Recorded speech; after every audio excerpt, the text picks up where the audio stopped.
Hi, everyone. About a minute on the charade of energy independence. I've been writing about the energy business for a very long time, and this is one of the most common political phrases in American history. We've been hearing about it, in fact, for now more than 50 years, actually going back even into the 1950s, but in particular after the 1973 oil embargo. Okay, but before I get to that, if you don't know me, my name is Robert Bryce. I've been speaking about energy and power for more than 30 years. I give you the numbers and the facts, not the spin about energy and power. Okay, so energy independence.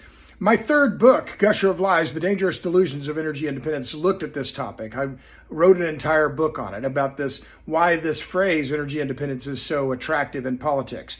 And what are we hearing now that it's the silly season of presidential election campaign is underway? Of course, you probably heard Kamala Harris. What does she say on her platform? She says she will work to build a thriving, clean energy economy. I'm quoting, a thriving, clean energy economy, all while ensuring America's energy security and independence.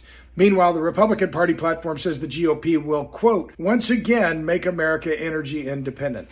Well, here's a newsflash. We're not energy independent. We've never been never.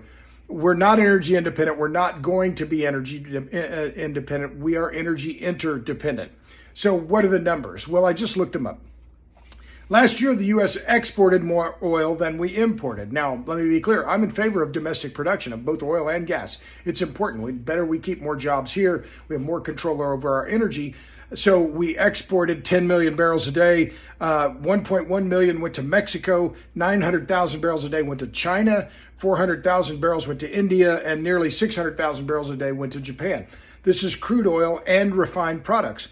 But meanwhile, we also imported a lot of oil. In fact, we imported about 8.5 million barrels a day. And where did most of that come from? From Canada.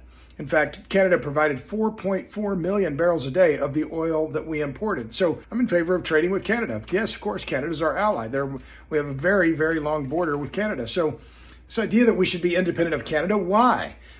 Meanwhile, only about 1.3 million barrels came from OPEC countries.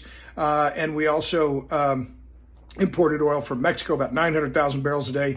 Colombia, Brazil, India, Ecuador, all provided oil or refined oil products to the U.S. So we live in an interdependent world, and that's in everything from tennis rackets to tennis shoes and oil products. So this idea that we're going to be energy independent, well, we aren't. We're not going to be energy independent. We're going to be energy interdependent. And in fact, if you want to talk about energy dependence, look at solar panels, because almost all of the polysilicon in solar panels now that are made around the world, that polysilicon and a lot of the other components in photovoltaic panels comes from China.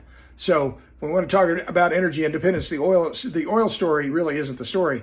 It's solar panels. That's the story about dependence on foreign supply chains. Okay, but I'm going to be writing about that on Substack, by the way, and you know where to find me. I'm on Substack, robertbryce.substack.com. Thanks a lot. See ya.